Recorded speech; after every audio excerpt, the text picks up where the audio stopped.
Hello and welcome to Kerbal Space Program. Now it has been a while since I have done a series, and today we will be starting a brand new one. This time it's going to be a career mode, and it's going to be based mostly around stock. There are just a couple mods I have to make life easier, but none of them are really part mods, or at least I'm not going to be using them for their parts.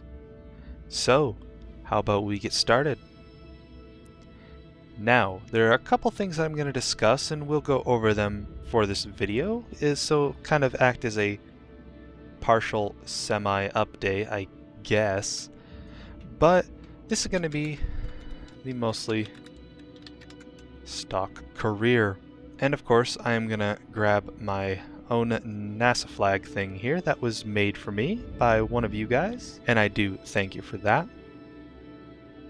And the point of this is to basically play it on normal. Now that might seem strange. You might think that I'd, try myself on a hard difficulty, but I actually want to play on normal. And the reason for this is because I want to sort of go over exactly how to play this game. Now, I'm assuming that in 1.0, a lot of new players are going to come to Kerbal Space Program and go, hey, what's this game? Or all the people that are like, oh yeah, this game looks fun, but it's not released yet, so I don't know if I should trust it. Because, unfortunately, a lot of games will say that they're alpha or they're beta and that they're moving towards release and then never actually release, or prematurely release and not actually give all the features that were promised. Kerbal Space Program has officially released with the features that it did promise, although a lot of people still want multiplayer, but that was never intended. They did not explicitly say, yeah, that'll definitely be in the 1.0 release. They said that they would do it, but not necessarily for 1.0, which means we'll be seeing that later, I'm sure. So, with our new career started, what I mean by teach, I guess I should start here, is I'm assuming you already know how to do the basics, like control your craft, build a really, simple rocket. I am going to assume that you guys are having difficulty with things such as... Are all these letters like up and down? That's weird. They seem jagged and misaligned. But anyway, I'm going to assume that you guys get the basics, but you're having difficulties with things like landing on the moon or getting encounters with crafts, and it's my goal to use the contract system because there are contracts that are going to give us plenty of opportunity to kind of play around with this and show how to do it efficiently, because certainly you can always get an encounter with a craft. However, the efficiency of that encounter is in question. I remember when I was first playing Kerbal Space Program, I was able to get an encounter with the moon. It took me a few large orange tanks to do it, but I was capable of doing it without any assistance. And from then I actually started seeing what other people were doing and was able to myself figure out that bigger tanks and bigger engines does not always mean you're more efficient, or does not always give you more delta V in distance. So we're just going to create a nice simple rocket here. Of course, this is pretty much going to be it. I believe we do start with the goo experiments, so we are going to put a couple of those on and in symmetry mode. No, we don't want to exit, we want to launch. Now, as for the mods that I have installed, I have got 2 mods, well technically 3. I've got Blizzy's toolbar along with ambient light adjustment because this one's really good for recording. It allows me to, of course, let you guys see stuff that normally you couldn't see. And I've also got Kerbal Engineer, and Kerbal Engineer is going to be basically, I'm going to require it so that I need an engineer on board to use it. I'm not actually going to use any of the parts from it. So, again, I'm thinking I have a Unity bug actually. Because if you look, this isn't a flat color, there are lines in between it. Oh, that's odd. It's really quite odd, actually. Ah, well, I'll probably fix this at some point. Let's take a crew report. Keep that science, and we're going to grab some mystery goo.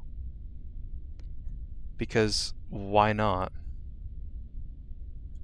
And aside from that, we just need to stage. Now, if you have noticed by this point, SAS on, throttle actually doesn't matter, let's just go.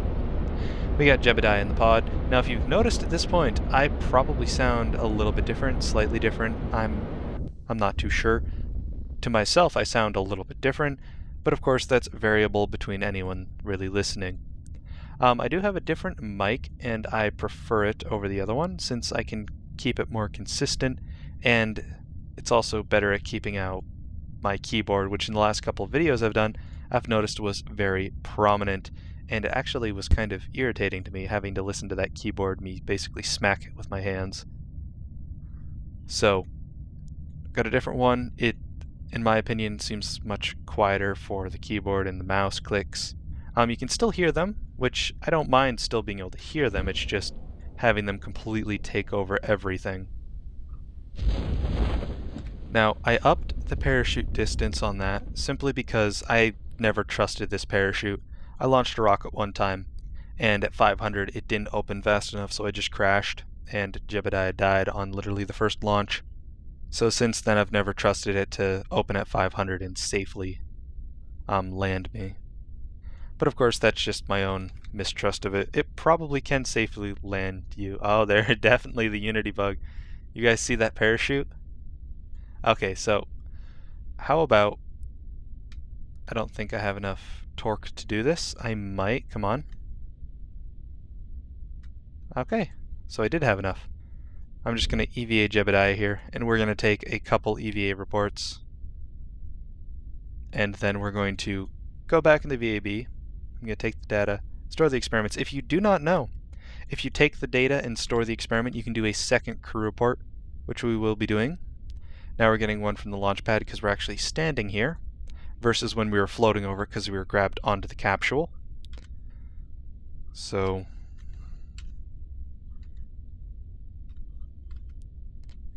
we can actually board this thing. Then we will be able to do another crew report, although I think it's the exact same one, so it's not like it really matters. And yeah, let's recover this. And I will probably go and just restart this, my game, because this is a weird Unity bug. Or just a weird bug that kind of occurred. I'm not entirely sure why it's happening. Anyhow, I'll be right back. We got 24.5 science, 35 total, because of the stuff we completed. So actually, before I go out, let's just go over that. Jebediah got experience. Experience is good for your Kerbals because when you level them up, they become more capable. So we completed our scientific data, altitude and speed records, launched our first vessel. So yeah.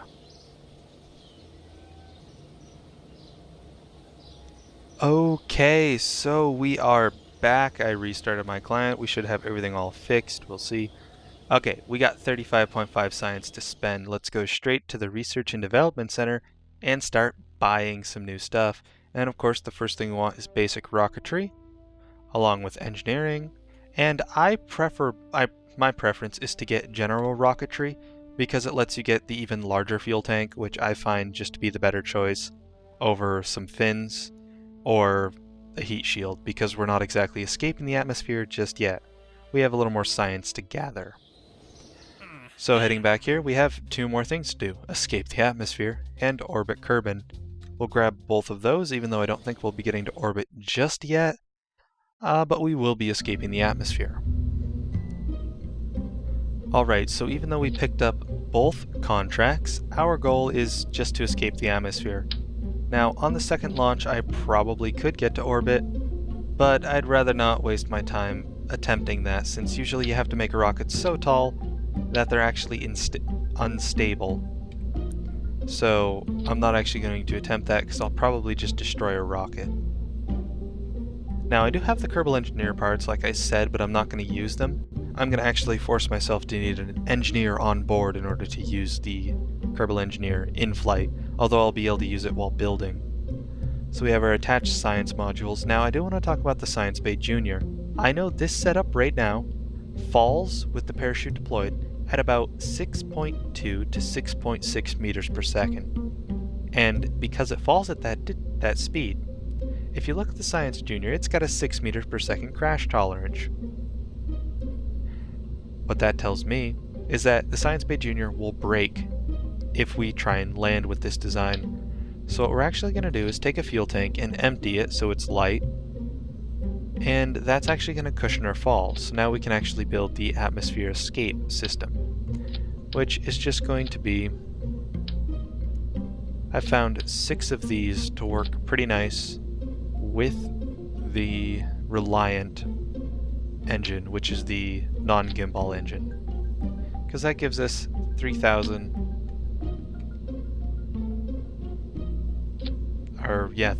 delta V roughly, which should be more than enough to escape the atmosphere since we're just going to be going straight up. So that should be good. We'll gather some science this run. Let's launch it. Now, of course, early on in career mode, we're just going to gather science. I'm assuming you can figure this out, basically. Like, I don't consider this to be what I'm going to be teaching because this is pretty simple to figure out. You know, escape the atmosphere, stick a bunch of the only fuel tank you have on the only liquid fuel engine you have, and see if you get out of the atmosphere without having to turn or anything. So I don't have too much to say about this, but I will be putting quite a lot of emphasis on things like our first docking, our first moon trip. But then after I've actually done these, like once we've gone to the moon, you know, 3-4 times, that's when I'll start using speeding up of the video. Because I do usually speed up the video and put post commentary on, and I'm not going to be doing that for the first couple videos because when we do something new, I kind of want to talk through it in real time so that the new players that have never done it or have tried it and it's not turned out so successfully will kind of get a better feel. So we're actually losing control here. Now I noticed that my rocket began wobbling, which is why I cut the throttle. And I'm actually going to throttle down because the drag is strange on these two parts. It's causing me to basically want to flip, and I don't want to flip. Now that we're actually getting above the thickest of the atmosphere, I think the drag should subside, so we shouldn't have any other difficulties. Let's go in the map view and see where our apoapsis is, because once it hits up past 70 kilometers, we will be out of the atmosphere and we will be fine. In which case, I'll actually spend the rest of my field trying to get distance records. 77 kilometers. Of course, it's going down because we still are being affected by drag, and we will be for a little bit. Let's observe the mystery goo. Well, one of the mystery goos, I should say. In the upper atmosphere, of course. And we will wait until we escape the atmosphere before we do the rest of our science for maximum output. Of course, we will be coming up here more with more experiments, so we can do the rest of the science later. So we are almost out. There we go, the music has started. That means you have made it out of the atmosphere when you hear that huge clamoring of music. So now we observe it while in space near Kerbal, which means 10 science instead of 9. If we do a crew report, we get 5 science. And if we do the materials bay, we get 25 science. And 25 science is a lot, which is why we put this fuel tank down. As I've stated, and as you will see when we go back down, this fuel tank will break, saving our 25 science. Since we can't EVA because we haven't upgraded the astronaut complex, having that science will be very helpful. So now what I'm going to do is I'm actually going to spend the remainder of our liquid fuel, since we're not going to be able to recover it anyway, and I'm going to go for distance records, because if you've been looking at these set altitude record, look, we got one right here, first land distance record of 5,000 meters. Basically, your horizontal distance that you go from the Kerbal Space Center, you get of some of these little achievements for, which are worth some reputation and some cash, which is always nice. So we escape the atmosphere, we set altitude record, altitude record, speed, altitude, and distance. And we're going to set probably another couple distance records before we go back to Kerbal, seeing as how we're going to go all the way over there. Yep, we just got another one. There's 2. There's 3. Actually, that one was the speed record. Apparently we set our speed record Oh, another speed record, which is always good. So I still think we'll set one more distance record. I'm not fully sure on that just yet. But we are coming back down. Now I haven't dropped the stage yet because I'm going to kind of use it as a drag. It's going to slow me down a little bit faster because it's it's heavy and it too produces a lot of drag for us. So we'll use that to just slow ourselves down, and once we get to about maybe 10 kilometers, we'll drop it. It'll destroy itself on impact and we'll just kind of safely glide down. Of course, we can use some time acceleration for this. Now the fins are acting up, heating from our re-entry. So I don't think I'm going to be able to flip this around, which means at the peak of this, I'm actually going to drop it. And I should be able to flip this one around. Or not. Well, I just have to hope that parachute doesn't break itself then, because I can't flip this around. It's moving too fast, I guess. Oh well, we'll slow down enough until it's safe to pop the parachute. And we'll be fine. Now the reason we can actually re-enter, now if you've heard KSP has re-entry heating for 1.0, if you have heard that you need the heat shields, well, you don't exactly need the heat shields, not for simple launches like this. Even orbit, you don't necessarily need one because you'll only burn maybe on any orbital descent, probably 10 to 30 ablator for any re-entry, which isn't usually enough to destroy your vessel. The heat shields are required for things like interplanetary re-entry, such as if you're moving at several kilometers per second. Now, just 2 kilometers per second from a standard orbit, that usually won't destroy your vessel. What will destroy your vessel, however, is moving at 5 to 6 kilometers per second.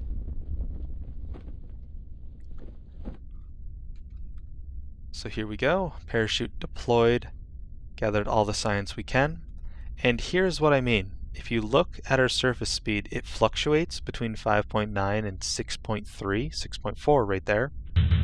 If we were landing on land, that would actually destroy the science module, but instead we put the fuel tank there to kind of protect it.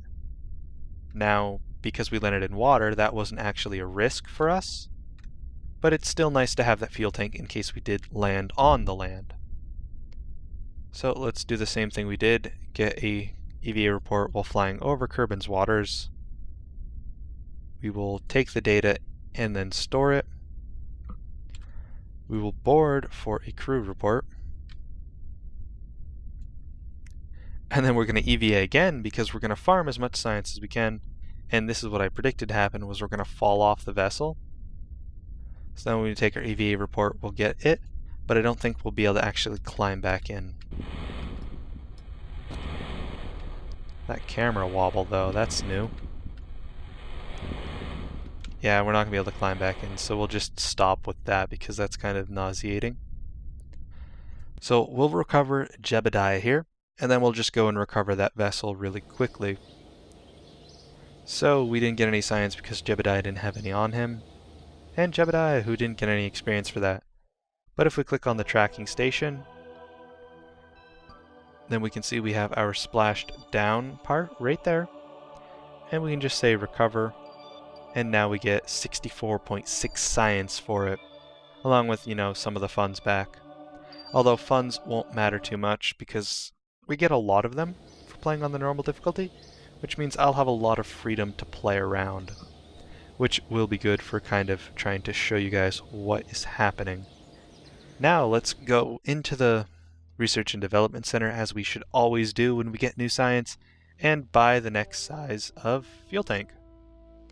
Now I just prefer to always get the fuel tanks because until you get to this tier, not this tier, this tier right here, until you get this one where you actually have reasonably sized 1.25 meter fuel tanks and 2.5 meter fuel tanks, I find it incredibly necessary to keep buying them. But once you get these 2.5 meter fuel tanks, it's not such a priority for me anyway. So we still have 37, which means we can probably grab both of these. We're definitely going to want this side decoupler, radial decoupler. And yeah, we can grab both, so it's not a problem. We'll take both of those, and now we should have a whole ton of new contracts. Although, before we do any contracts, it's time to upgrade the buildings. If you don't know how to do this, you right-click on the one you want, and you hover over Upgrade. Now, you'll see what you currently have, so you can see max vessel size 20 meters, 21 meters, max vessel weight 18 tons, and when you mouse over the Upgrade button, you'll see what it turns to. Now the max vessel size almost doubles, and the weight goes up from 18 tons to 140. So we want to upgrade the launch pad, just so we don't have any restrictions. And we also want to upgrade here, because now we can have, instead of only 2 contracts, we can have up to 7. And because, maybe, we do want patched conics at some point. I think we still need to get into orbit before we do that. But if we're going into orbit, we probably want the ability to do EVAs. So capacity 5 Kerbals, they can only disembark on Kerbin. We mouse over. Now they can perform EVAs, and they can place flags. So we do want to upgrade that. And to be honest, I think we have easily enough funds to get the patched conics, which are useful because they allow you to basically get orbital predictions of the next body. So when we go to the moon, I'll point out exactly what they are. But if you're having trouble like getting an encounter with the moon or really trying to figure out what you're doing, upgrade this, get those patched conics, they'll be helpful. I'll talk about them probably in the next episode when we go to the moon, since we're going to be moving pretty fast to start. Let's go get some contracts. So as you notice, because we got out of the atmosphere, we have a whole ton of new contracts, which will be very nice. So it's mostly testing things in flight.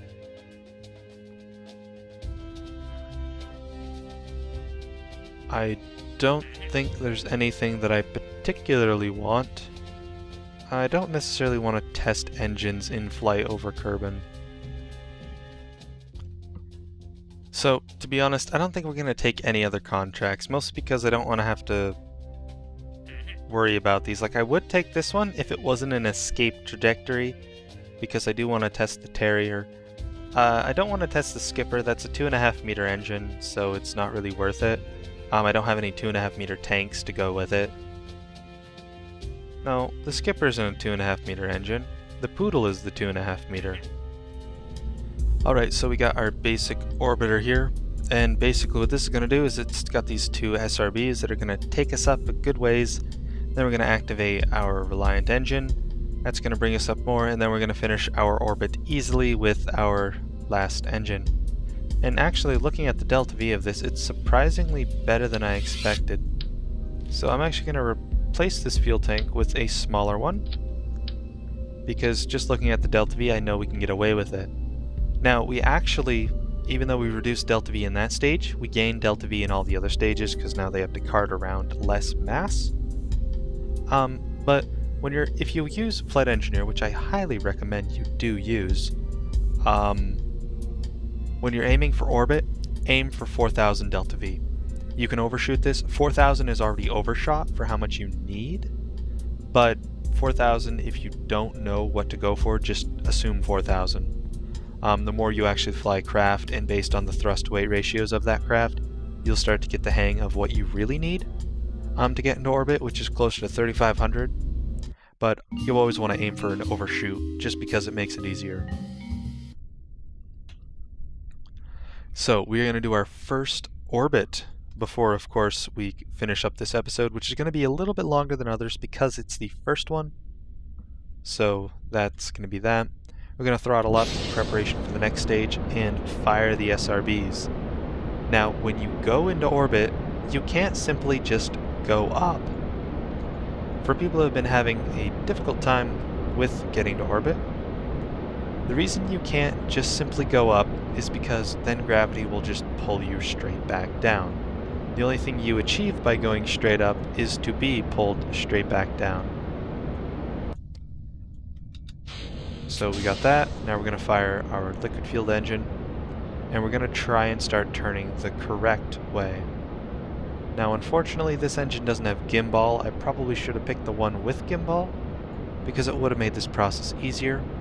But the idea is that when you go into orbit, you need to circle around a planet, meaning we need to go that way, east is our target, very, very quickly. So once we get out of the atmosphere, we should regain some control here,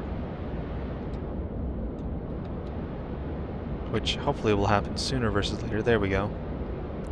I'm actually starting to get some control, which means I can start leaning. It's quite a bit late to start leaning, but better late than never. Now the idea between the orbit is that this blue line here will basically wrap around the planet. And in order to do that, we need to, one, escape the atmosphere so that we no longer have drag from the atmosphere trying to pull us back. And two, we need to be moving fast enough to go around the planet, which is roughly 2,400 meters per second. So you can see our apoapsis, which is the highest point on our orbit, is about 90,000 or 90 kilometers. So our apoapsis is above the 70 kilometer, minimum that we need to be, which means that we will escape the atmosphere so we no longer are being affected by drag from the atmosphere.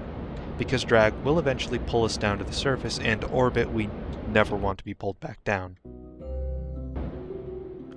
So if you look, when I burn completely sideways, basically completely against the horizon, where the blue and the red on the nav ball or blue and orange meet, you'll notice that my orbit gets pushed out, kind of around the planet.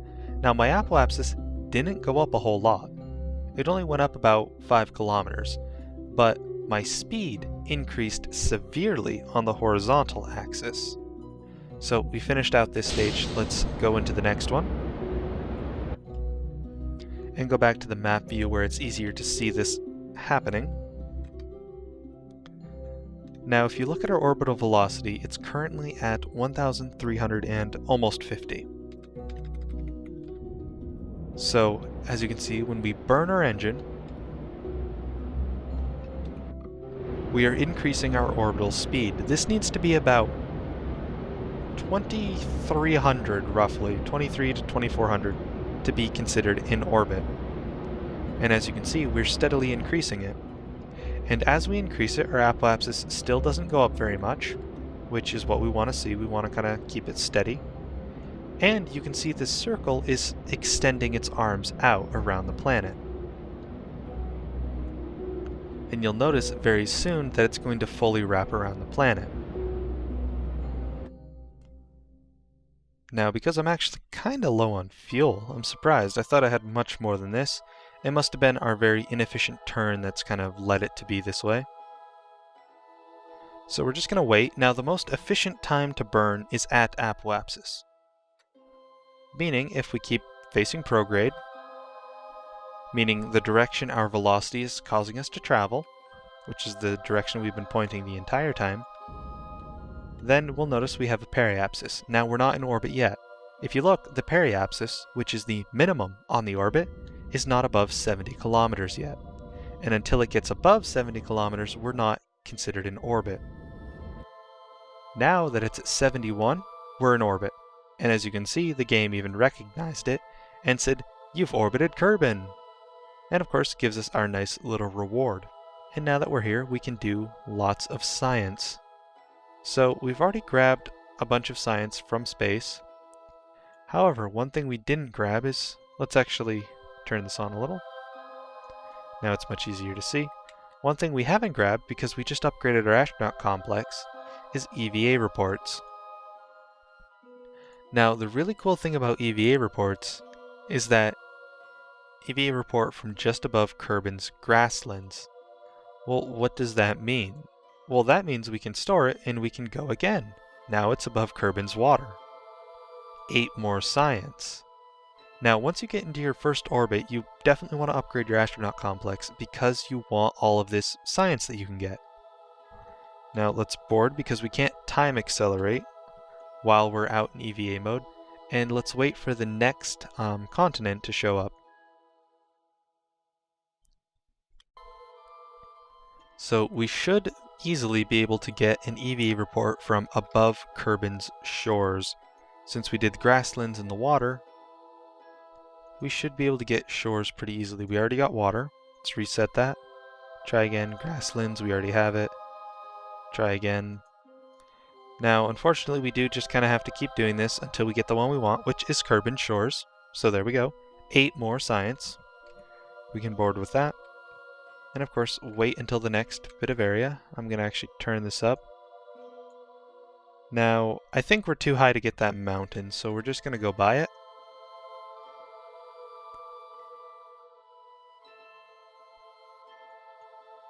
And this should actually be Kerbin's Highlands, this more brownish color.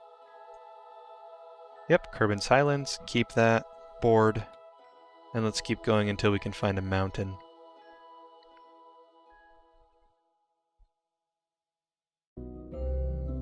There's some mountains, but they're too low, unfortunately. And it looks like there's the sun rising. And we're going to keep going until... Ooh, here we go. We should be able to get Kerbin's mountains off of this.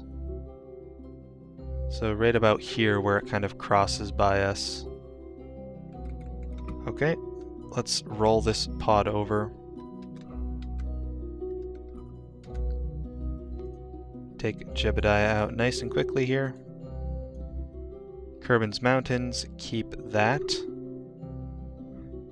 And we'll board again. And now I can see the desert up here, which will be, yet again, 8 more science. So far we have gathered a ton of science, because even though 8 is not a lot all by itself, it is a lot when you do it 10 times. There we go, Kerbin's desert. And I want to say that that is all of the science we can actually get. I don't think there are any more biomes on an equatorial orbit that we can reach.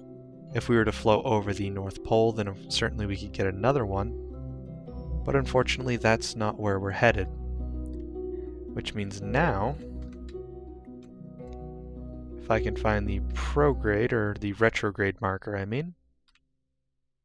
Here we go, retrograde, which is kind of the pointed out the top and angled on the sides, versus a flat horizontal line with a line up top. We can now just slow our orbit down. And as long as our periapsis gets within the atmosphere, then we will eventually, of course, deorbit. So we still have plenty of fuel, and I'm actually going to go for a aggressive deorbit, see how close we can get to the space center. Since that little area right there, this kind of end of the peninsula, is the space center, we'll see how close we can get. I still think we're going to overshoot it by quite a bit, but we'll be kind of close, I guess. And we'll go for that deorbit. Now we don't need that up anymore because it's plenty bright.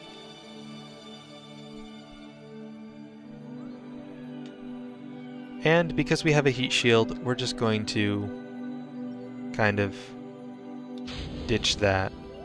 And the reason I spun like that is I just want it to get away from us, because I think its drag is going to be greater than ours, because we're going to be pointed a specific way.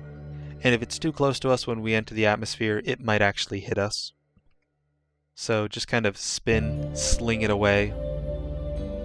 And it's time to time accelerate until, of course, we re-enter.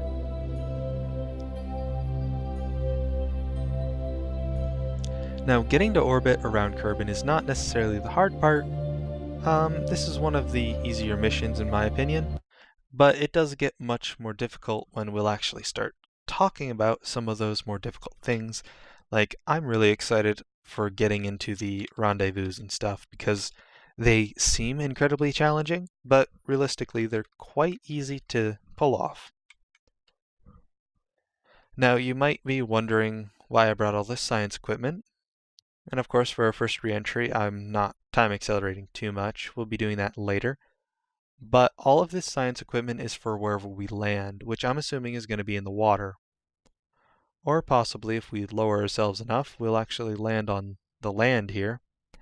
But I'm going to doubt that. Now, it's not safe to deploy my only parachute, which is why I'm not deploying it yet. And I don't think there's any science worth gathering up here. No, we've already gotten it. So, if I felt safe deploying my only parachute, I would, but I don't. So let's quick save and deploy the parachute. Nah, it's not even going to deploy at this height, is it? Nah, we're just going to overshoot the Kerbal Space Center. You can see the runway, some of the buildings. Now, because our heat shield is perfectly retrograde, we want to always face retrograde. That way the heat shield takes the brunt of the impact from all this re-entry heating.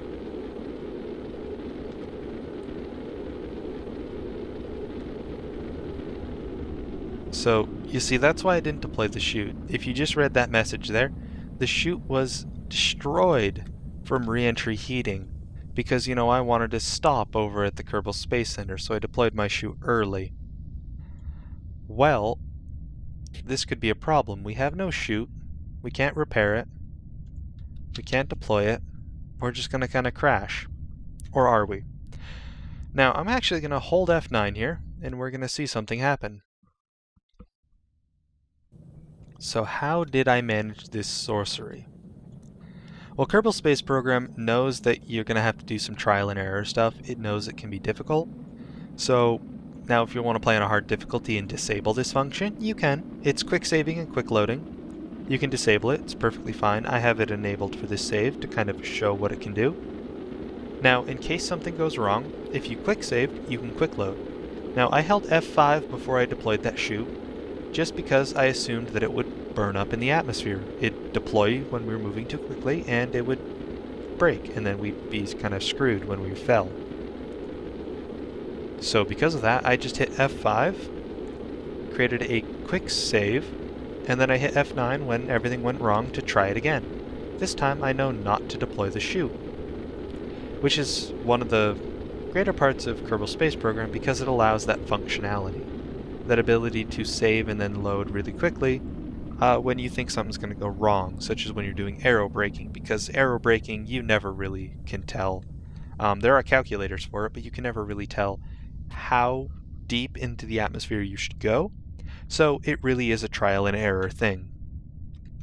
Now, of course, if you're going to play on a really hard difficulty and you disable quick saving and quick loading, then you are probably going to want to go check out those calculators, because that way you can best predict what you need to do. So now we've slowed down, we're going to deploy the parachute, and maybe we can get science up here? Nope. Probably have to wait until we're landed. We can turn SAS off now because there's no need to keep it on.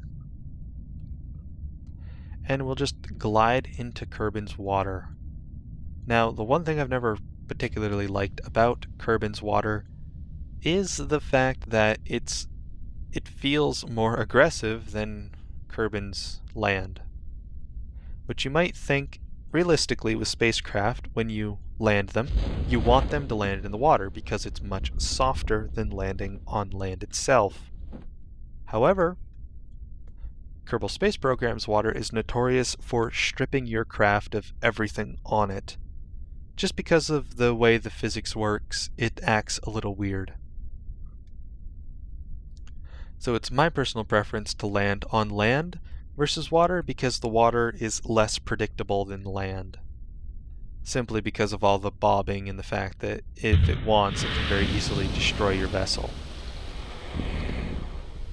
But we've successfully landed, which means we can see if we can't get a little more science aside from all those EVA reports we had. We get 4 from the goo, and we should be able to get another 10 from the science bay, and I think we already did a crew report if I'm not mistaken. We have. Okay, so we've gathered all of our science, done our first re-entry. Let's recover this vessel. And there we go, we got 72 science because of our kind of um, EVA cheesing the system a little bit, where we just EVA'd and grabbed an EVA report over every biome that we passed. So you can see we got grasslands, waters, shores, highlands, mountains, desert. And I do believe there's more biomes than that, other than the ice caps, but I don't believe we pass over them in an equatorial orbit, so there's no real point trying to get them. But we still got lots of science from that, as well as recovered some of the stuff, and Jebediah has advanced to level 1, which means he gets some new functions for him. Now, Jebediah is a pilot, and I actually haven't talked about this, so I'm going to say it real quick before the end of the first episode here. If you want to check out what everyone is, you go to the astronaut complex, and you mouse over them. Jebediah is a pilot. Pilots provide assistance in flying the vessel. If you look, he has stability assist and prograde/retrograde hold. That's because he's level 1. That's why he gets the prograde and retrograde hold. Valentina is not level 1, so she only has stability assist. Bob is a scientist, which means he gets more science return for vessels, and he gets more part science return for vessels. So if you're going to be doing a lot of science, like when we go off to Minmus, we're going to want to definitely bring a scientist. And Bill here is capable of fixing things, so if we land too hard on landing legs, Bill can fix landing legs or rover wheels or other parts that may be damaged from overheating or something. Basically, engineers can fix them, plus engineers enable me to use the engineering, Kerbal Engineer Redux mod, so I can look at some flight statistics. But that's what they all do, and when they level up, they will tell you what they get in bonus, such as Jebediah leveled up, now he gets prograde retrograde hold. When he levels up again, he'll get another, a couple more holds that he can point at, basically, for us. Kind of autopilot-ish, but it only really points in a direction. So, that's going to bring an end to this super extra long episode. Now, typically they're going to be between 20 and 30 minutes. This one was just extra long because I felt like making it a pilot episode. So, mostly stock career. We're going to be playing much more of this, doing much more with it, and just kind of overall teaching some of those mid-range stuff. Like I said, I'm assuming you're knowing pretty much everything we've done so far.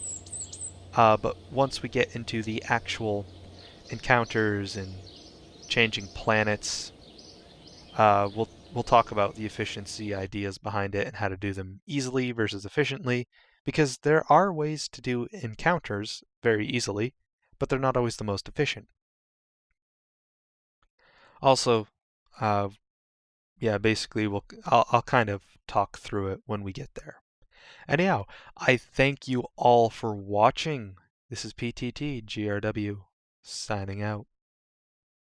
Also, let me know on the mic. Is it good? Is it bad?